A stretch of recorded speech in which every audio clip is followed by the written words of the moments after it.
Il est écrit, il envoya sa parole et sa parole les guérit. Et il peut y avoir des plaies dans nos cœurs ou dans nos vies, et des fautes, des manquements. Mais je crois que le Seigneur veut guérir ces choses ce matin. Amen. Béni soit ta parole, Seigneur. Alors le texte que j'ai choisi pour nous ce matin, qui a touché un peu mon cœur, c'est dans l'Apocalypse, une des lettres de l'Apocalypse, et c'est la dernière, celle de l'église de Laodicée. Au chapitre 3, et à partir du verset 14. Et là, c'est le Seigneur qui parle à son serviteur Jean, et il dit, « Écris à l'ange de l'église de Laodicée. » Mais ces paroles sont aussi pour nous aujourd'hui, frères et sœurs. C'est comme s'il dirait, écris à l'ange de l'église de mes yeux, ou de l'église du 21e siècle. Cette parole est vivante, frères et sœurs. Alors écris à l'ange de l'église de mes yeux, ou de Laodicée, voici ce que dit l'Amen, le témoin fidèle, le véritable, le commencement de la création de Dieu. Je connais tes œuvres, je sais que tu n'es ni froid ni bouillant. Puisses-tu être froid ou bouillant? Ainsi, parce que tu es tiède et que tu es ni froid ni bouillant, je te vomirai de ma bouche. Parce que tu dis, je suis riche, je me suis enrichi, je n'ai besoin de rien. Et parce que tu ne sais pas que tu es malheureux, misérable, pauvre, aveugle et nu. Je te conseille d'acheter de moi de l'or éprouvé par le feu, afin que tu deviennes riche, et des vêtements blancs, afin que tu sois vêtu, et que ta honte ou la honte de ta nudité ne paraisse pas. Et un collier pour oindre tes yeux, afin que tu vois. Moi, je reprends et je châtie tous ceux que j'aime. Et donc du zèle, et repens-toi. Voici, je me tiens à la porte et je frappe. Si quelqu'un entend ma voix et ouvre la porte, j'entrerai chez lui, je souperai avec lui et lui avec moi. Celui qui vaincra, je le ferai asseoir avec moi sur mon trône, comme moi j'ai vaincu, et je suis assis avec mon Père sur son trône. Que celui qui a des oreilles entende ce que l'Esprit dit à l'Église. Seigneur, j'ai besoin de toi. Seigneur, toute capacité vient de toi. Eh bien, Seigneur, conduis ces instants au nom de Jésus. Amen. Le Seigneur Jésus se soucie de son Église, de toutes les époques, frères et sœurs. Certains biblistes pensent que ces lettres aux églises représentent l'état de l'Église à certaines époques. Et celle de Laodicée représenterait l'Église de la fin des temps. Alors, que nos oreilles soient grandes ouvertes pour recevoir instruction ce matin, car je crois que nous sommes dans les derniers jours. Quand nous lisons la parole de Dieu, par exemple, dans 2 Timothée chapitre 3, à partir du verset 1 à 5, voici ce que nous écrit l'apôtre Paul. Il écrit à son fils Timothée, « Sache que dans les derniers jours, il y aura des temps difficiles, car les hommes seront égoïstes, amis de l'argent, fanfarons, hautains, blasphémateurs, rebelles à leurs parents, ingrats, irreligieux, insensibles, déloyaux, calomniateurs, intempérants, cruels, ennemis des gens de bien, traîtres, emportés, enflés d'orgueil, aimant le plaisir plus que Dieu, ayant l'apparence de la piété, mais reniant ce qui en fait la force. Éloigne-toi de ces hommes-là. » Frères et sœurs, je ne sais pas si vous êtes d'accord avec moi, mais ça fait plusieurs décennies déjà que le monde a changé et que nous voyons ces choses, cet état de fait dans le cœur humain, dans notre génération, frères et sœurs. Et là, frères et sœurs, c'est une indication. Notre Seigneur bien-aimé veut nous avertir, frères et sœurs, par amour, frères et sœurs. Et là, je dirais même, si c'est des lettres difficiles, c'est des lettres d'amour pour l'Église, frères et sœurs, de Jésus-Christ. Je pense, personnellement, que l'Église, c'est nous. Vous êtes d'accord avec moi? Et à un moment ou à un autre, nous pouvons être dans l'état de l'une ou l'autre de ces églises dans nos vies. Mais combien je vois, frères et sœurs, l'amour, la grâce de la part de notre Seigneur Jésus-Christ, frères et sœurs. Amen. Parce que dans les 5 églises à qui le Seigneur fait des reproches, il y a un verbe spécial. Il y a le verbe, frères et sœurs, repentir. Repentir, frères et sœurs, à chacun de nous de saisir cette occasion d'amour de la part de notre Dieu. Amen.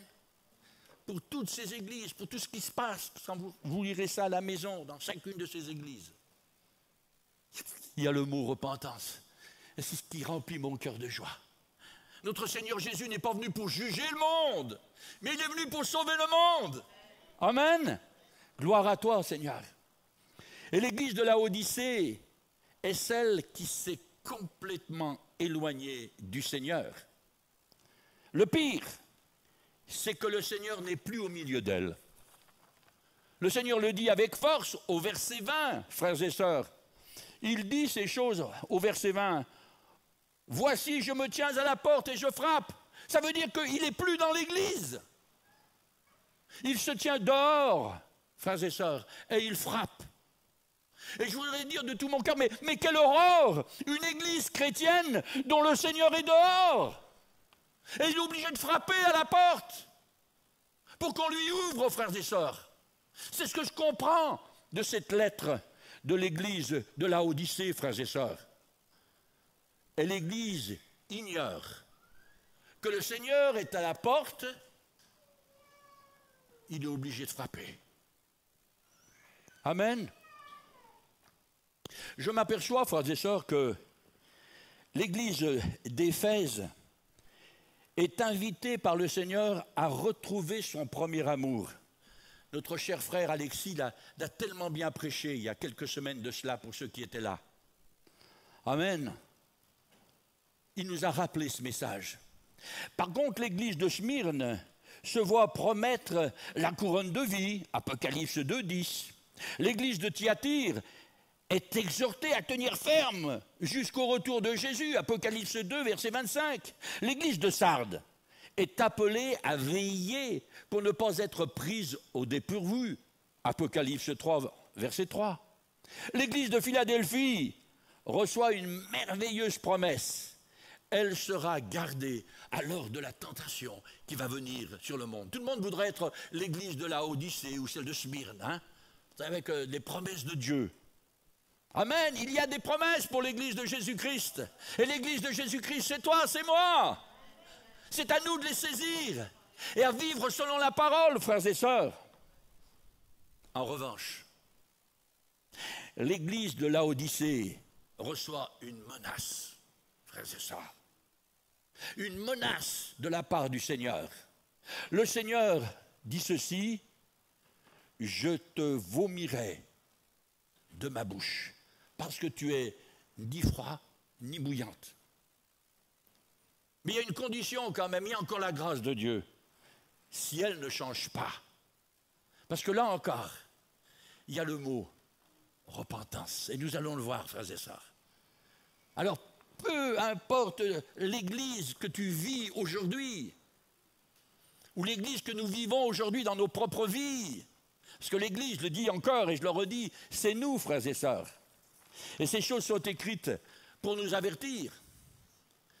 Mais quand on étudie bien ces églises, frères et sœurs, et pourtant dans l'église de Laodicée, il n'est pas question de péché grave, comme dans l'église de Thyatire, vous pourrez regarder, où il y avait l'impudicité et l'adultère. Il n'est pas question de ça dans l'église de Laodicée. Il n'y avait aussi pas de fausse doctrine, pas de tentation satanique, comme dans l'église de Smyrne. Vous pourrez contrôler à la maison, frères et sœurs. Dans l'église de Laodicée, que fait le Seigneur? Il lui reproche son état de tiédeur, frères et sœurs. Et l'état de tiédeur, c'est un entre-deux.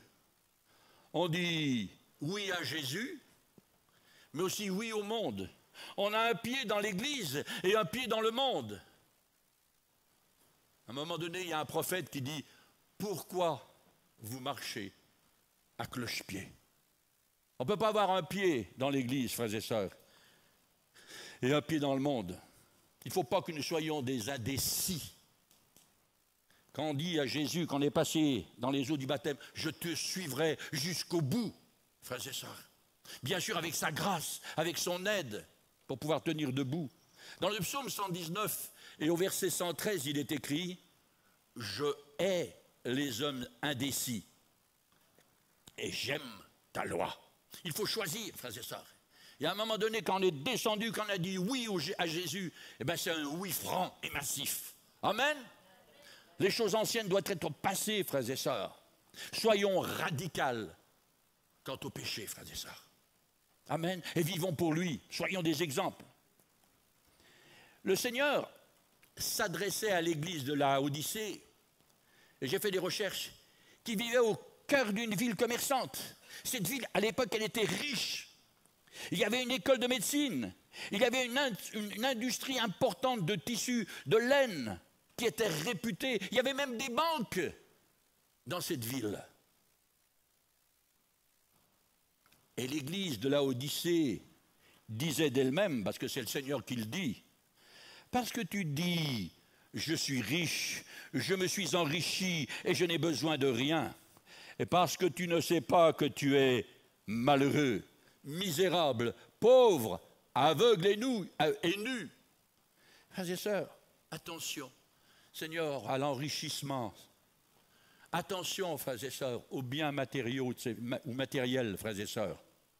Attention à cet orgueil.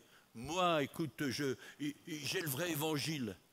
Hein, je suis chrétien, évangélique, pentecôtiste. On a les dons spirituels. Attention à cet orgueil spirituel, frères et sœurs. J'ai mon passeport pour le ciel. J'ai dit oui un jour à Jésus. Mais je me conduis n'importe comment. Ce n'est pas ce oui qu'on a fait un jour qui... Non, la vie chrétienne, frères et sœurs, c'est un cheminement. Amen. Avec sa grâce, avec son aide. Chaque jour, ressembler plus à Jésus, frères et sœurs. Amen. L'église de la Odyssée disait ces choses, frères et sœurs. Et je trouve que c'est pareil aujourd'hui dans l'église en Occident, où il y a la richesse, et on sent, frères et sœurs, l'esprit de tiédeur. Quand des fois on va dans des pays où j'ai eu l'occasion, par la grâce de Dieu, d'aller, que ce soit au Sénégal ou en Amérique du Sud ou à Cuba, frères et sœurs, dans ces églises persécutées, il y a le feu. Il y a plusieurs réunions dans la semaine. Les gens veulent se réunir. Là, d'un côté, ils sont 3, 4, là, il y en a 10, là-bas, il y en a 50. Et là, frères et sœurs, on sent la présence tangible du Dieu vivant, de notre Seigneur. Ils ont faim et soif de la parole. Je me souviens la dernière fois que nous étions à Cuba. Il y a mon frère Christian qui était avec moi et Ross, il me disait, mais François, tu te rends compte, il y a le feu ici, il y a le feu.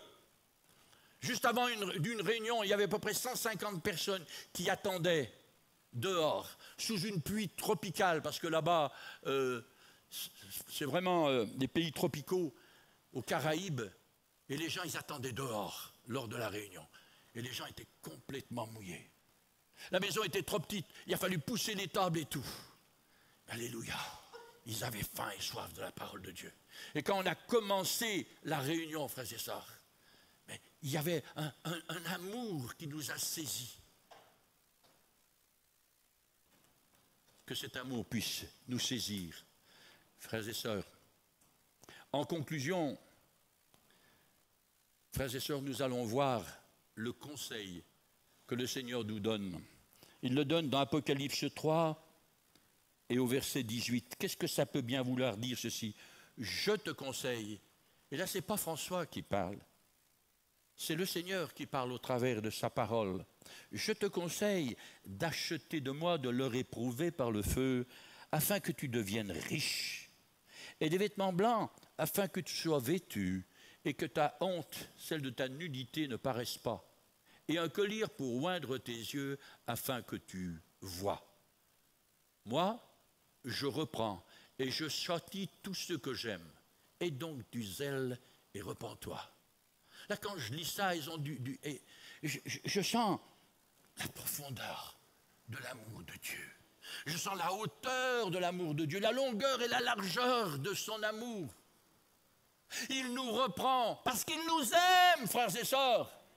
Et cette parole est là pour que nous puissions la mettre en pratique. Cette parole est là pour nous avertir.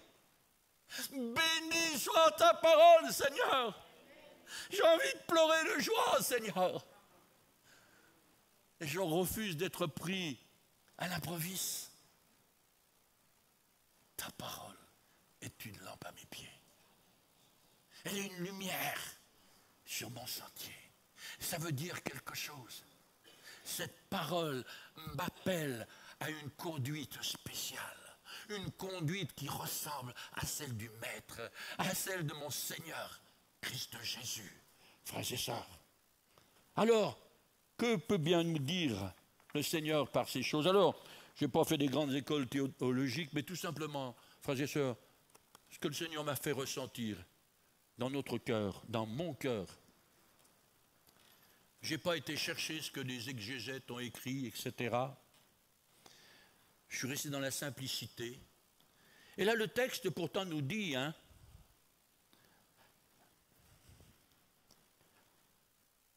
achetez de l'or éprouvé. Et c'est un conseil.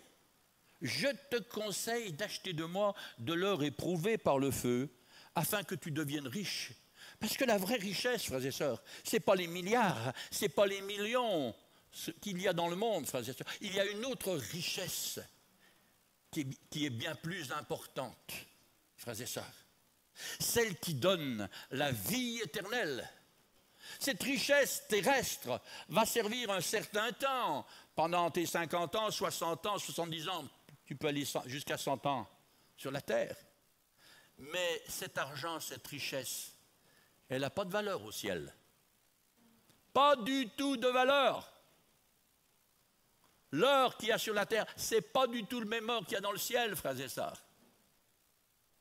Les Napoléons ou les lingots, frères et sœurs, on parcourt dans le ciel, frères et sœurs. Alors,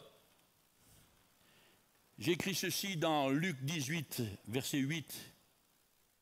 Mais quand le Fils de l'homme viendra, trouvera-t-il la foi sur la terre? Ce qui a du prix aux yeux de Dieu, c'est notre foi, frères et sœurs. Est-ce que tu crois en toute la parole divine de Dieu?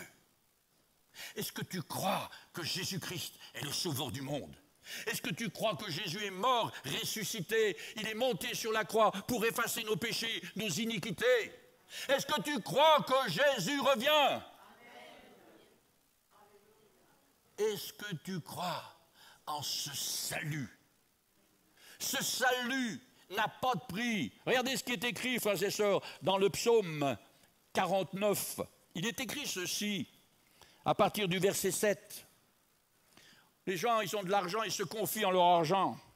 Il est écrit au verset 7, « Ils ont confiance en leurs biens, ils se glorifient de leur grande richesse. » Et le verset 8, c'est un régal.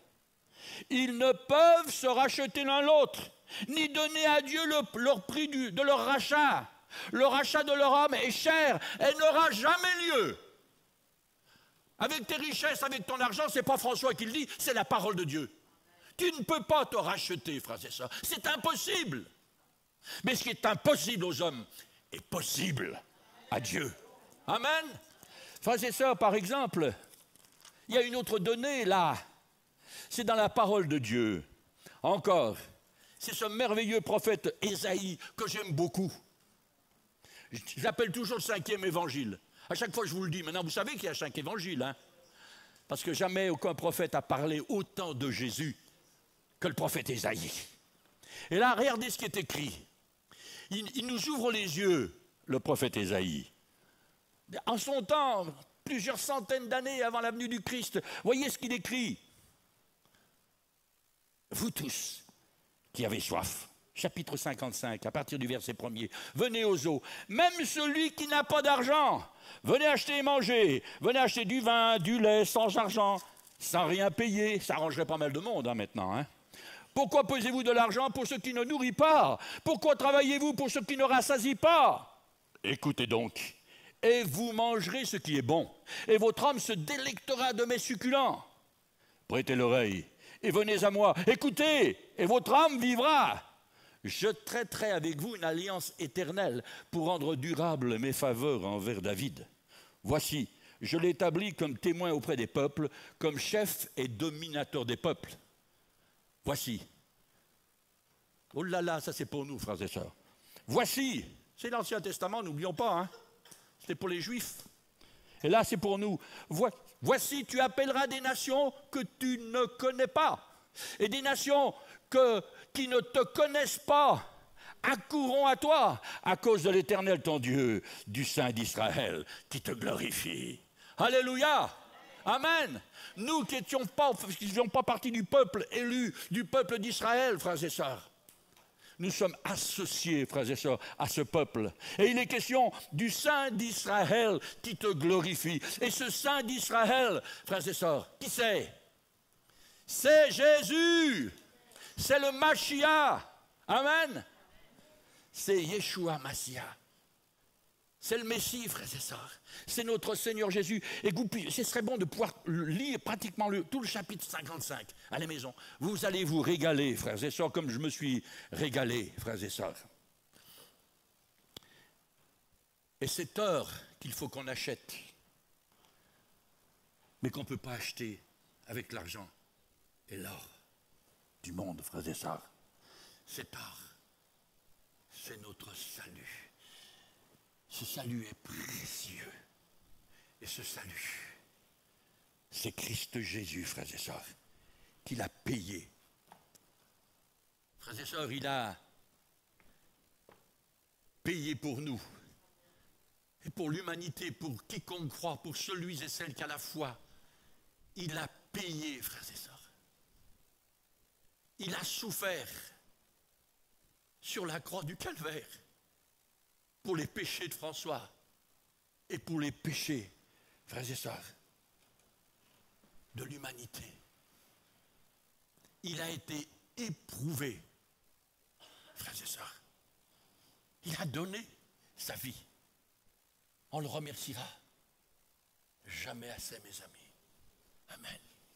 C'est pour ça que quand on est ensemble, ou même à la maison, louons-le, rendons-lui grâce. Pour son amour, frères et sœurs, pour ses bienfaits, pour l'œuvre, frères et sœurs. Ce trésor, c'est notre salut, Père, frères et sœurs. Le Père a envoyé ce qu'il avait plus précieux, son Fils unique.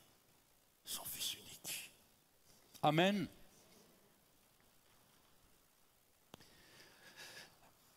Ensuite, il est question d'acheter un vêtement blanc. Et le blanc, dans la parole de Dieu, c'était vraiment les habits des sacrificateurs. Et ça représente la sainteté. Le mot saint signifie mis à part. On a été mis à part pour notre Dieu, frères et sœurs. On a été mis à part pour faire les œuvres de notre Dieu, frères et sœurs. Donc, acheter une robe Comme aujourd'hui, mesdames, hein, s'il faut acheter une robe, est-ce que ça, on vous la donne gratuitement? Il est écrit acheter une robe blanche. Ça coûte quelque chose. Alors là, qu'est-ce que ça peut nous coûter à nous d'acheter une robe blanche? Je me suis posé la question. Il faut que ça nous coûte quelque chose, frères et sœurs. Eh bien, frères et sœurs, pour moi, je vois ça, frères et sœurs. Pour m'acheter cette robe blanche, je sais que Jésus a payé le prix. Mais il faut que ça me coûte quelque chose aussi. Et ça m'a coûté mon ancienne vie. J'ai laissé ma vie passer. J'ai laissé ma vie de perdition, frères et sœurs, ma vie de péché, spécialement pour revêtir cette robe blanche, pour pouvoir revêtir Christ Jésus. Frères et sœurs, il est écrit Christ en nous, l'espérance de la gloire. Mais ce Christ en nous, frères et sœurs, il faut qu'il soit vu. Et pour voir Christ en nous, surtout dans cette génération, frères et sœurs, il faut que vous et moi, nous puissions payer le prix. C'est-à-dire que le monde puisse voir Jésus en toi, mon frère, Jésus en toi, ma sœur. Et ce n'est pas facile. Pouvoir vivre le fruit de l'esprit, dégager de ta personne, mon frère, ma sœur, cet amour, cette joie, cette douceur, cette fidélité à notre parole, frères et sœurs, cette maîtrise de nous-mêmes, le fruit de l'esprit, Galates 5, 22, frères et sœurs, ça coûte quelque chose. Souvent, des fois, on voudrait répondre à une insulte. Vous, ça ne vous arrive pas. Mais parce que je suis enfant de Dieu, non, merci Saint-Esprit, tu m'as retenu. Et au contraire, je réponds par une parole de sagesse, par une parole de bienveillance. Parce que je n'ai pas à lutter contre la chair et le sang, mais contre l'esprit qu'il y a sur cette personne. Des fois, les gars, ils arrivent, là, on dirait et souvent à l'intérieur de moi-même, je prie, je dis Seigneur, ce n'est pas contre ces personnes que je viens, mais Seigneur, l'esprit qui est en moi est plus fort que cet esprit qui est dans cette personne. Bénis cette personne. Et avec la grâce de Dieu, je lui donne une parole de grâce. Ou Seigneur, ou Monsieur, excusez-moi, voilà, je n'ai pas fait attention, tout simplement. Celui qui s'abaisse sera élevé, nous dit la parole de Dieu. Ressemblons à notre Seigneur. Il a été flagellé, il a été battu, comme une brebis qu'on amène à la boucherie, il est écrit. Et il n'a pas ouvert la bouche. Puissions-nous, avec son aide, par son Saint-Esprit, lui ressembler, revêtir cette robe blanche, frères et sœurs. Amen. Maintenant, j'en viens au collyre, cet autre médicament. Le collyre, on sait ce que c'est, frères et sœurs, ce sont des gouttes pour y voir mieux, pour notre vision, frères et sœurs. Et je me suis aperçu qu'autrefois, frères et sœurs, le prophète était appelé le voyant ou le visionnaire. Dans la parole de Dieu. Allons voir le voyant. Et frères et sœurs, cette église de la fin des temps a besoin plus que jamais de retrouver, frères et sœurs, l'esprit de prophétie.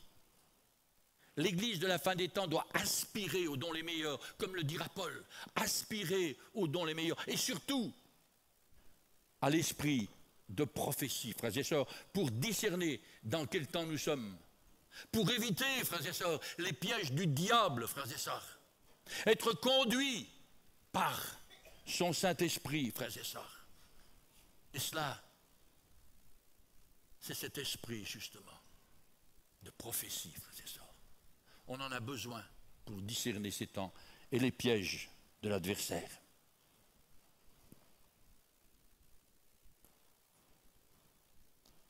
Acheter de l'or, pourquoi? C'est surtout pour notre salut, frères et sœurs. Il a coûté cher, plus que l'or, à notre Seigneur Jésus-Christ. Amen. Le vêtement blanc, ça coûte. C'est un chemin. J'appellerais ça la sanctification. Frères et sœurs. Et pour avoir ce que lire, frères et sœurs, là aussi, ça coûte quelque chose. Ça coûte de venir à chaque instant, chaque jour, dans la présence du Maître. Qu'est-ce que tu veux me dire pour ma propre vie?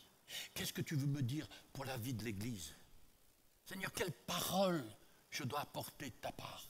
Pas un jugement, frères et sœurs. Si on ressemble à cette Église de Laodicée, j'ai à juger personne. S'il faut que je juge quelqu'un, il faut que je juge François. Je n'ai pas le droit de vous juger. Jésus n'est pas venu pour juger le monde, mais il est venu pour nous avertir, frères et sœurs. Alors, quelle est la solution finale que je voudrais vous laisser, frères et sœurs? C'est tout simplement le verset 19 du chapitre 3. Moi, je reprends et je châtie tout ce que j'aime. Tu es aimé de Dieu. Peu importe où tu en es, peu importe si tu es tiède. Mais il y a une parole pour toi, François, pour ôter ta tiédeur. Moi, je reprends et je châtie tous ceux que j'aime. Je suis aimé, et par cette parole, tu me le prouves. Aie donc du zèle, et repens-toi. Il y a cette possibilité, frères et sœurs. Amen. Je ne veux plus être tiède. Je veux parler de mon Seigneur sans crainte. Je veux vraiment être un bonhomme qui est la joie. Un bonhomme qui est la paix. Un bonhomme qui entreprend pour Dieu, pas pour ce qui ne nourrit pas. Qui entreprend pour l'œuvre de Dieu, frères et sœurs. Amen. Alors cette parole est aussi pour vous, frères et sœurs. Moi, je reprends et je châtie tous ceux que j'aime, et donc du zèle, et reprends-toi. Alors plus que jamais, cette église de mes yeux, elle va devenir bouillante. Amen. Est-ce que tu es bouillant, église de mes yeux? Que toute la gloire en revienne au Seigneur, frères et sœurs.